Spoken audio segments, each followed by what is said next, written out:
Hey everybody! It's time to discuss whether or not Xenoblade Chronicles is going to, in fact, be $80 going into the Nintendo Switch 2. And I want to discuss this because it's kind of an interesting thing. I've seen comments on my channel. Last week I did a whole poll thing about this, asking which franchises you would think would hit that $80 threshold. And a lot of people seem to be convinced that Xenoblade Chronicles would not. At least that's what I got from a few comments. But yeah, that they would not hit $80. And I want to kind of discuss this concept because we're kind of in this uncharted territory situation now. Since Mario Kart World is going to be priced at $80 digitally and possibly $90 physically, it's just a matter of time before Nintendo, tries to dip their toes and see if there's another franchise that people would be okay with paying $80. And while I think it's kind of obvious that the next big 3D Zelda game is most likely going to be $80, there are some more niche franchises that I feel like, you know what, they could very well go to the $80, and Xenoblade Chronicles is one such franchise. Let's look at this a little bit more objectively, if you will. Here is a very good argument, at least I feel it's a very good argument for why Xenoblade Chronicles would not go up to the $80 price tag.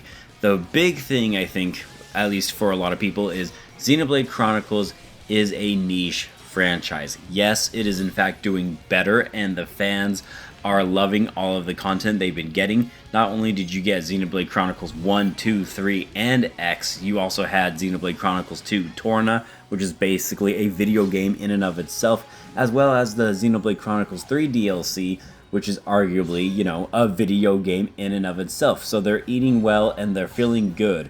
And not only that, the sales have been slowly but surely been going up with each release. They're starting to get more and more in the millions and millions of units. Nothing earth-shattering, mind you, but they are seeing some definite positive feedback.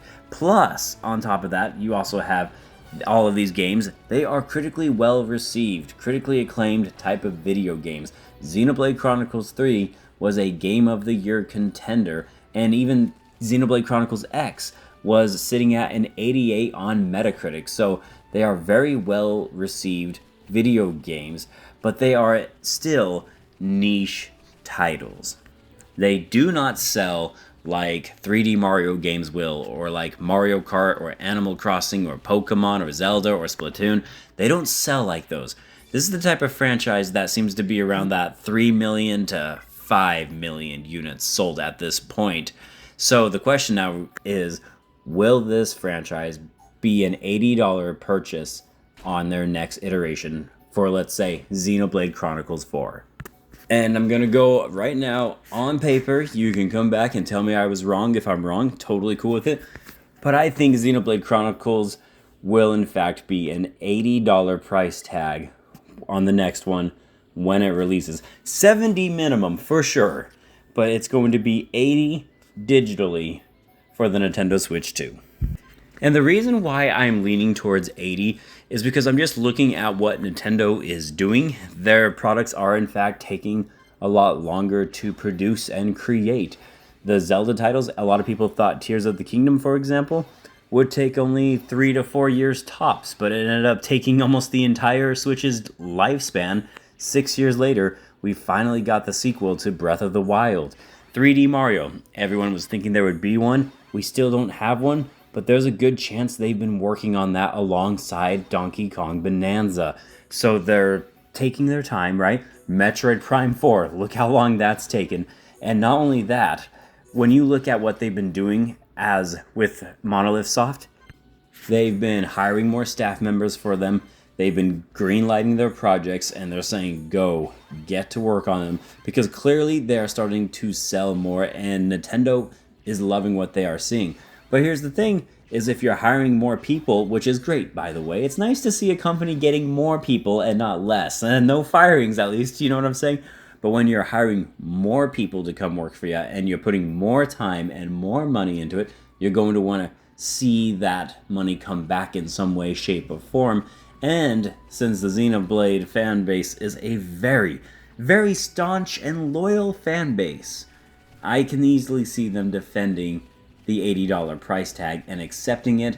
And here's the thing is, if there was one franchise that you could almost guarantee is going to be at least 100 hours of playtime to, get the most bang out of your buck, Xenoblade is kind of it. I'm not 100% certain what it's going to cost to bring these games over to the US right now, especially with the tariff situation and the economic crisis that we're all kind of in at the moment. But I do know this, is that they're putting in a lot of money and they're putting in a lot of time and putting in a lot of resources into these games, and I don't blame them. They're very high quality, excellent products, and they continue to become more and more like the top tier Nintendo type of franchise. I don't know if they'll ever get numbers like Zelda will or Pokemon or Mario Kart, but I can easily see Xenoblade Chronicles getting up to the 10 million units now for a video game type of thing. If they continue on the trend that they are going, they will get there. So I think Xenoblade Chronicles will in fact be an $80 price tag.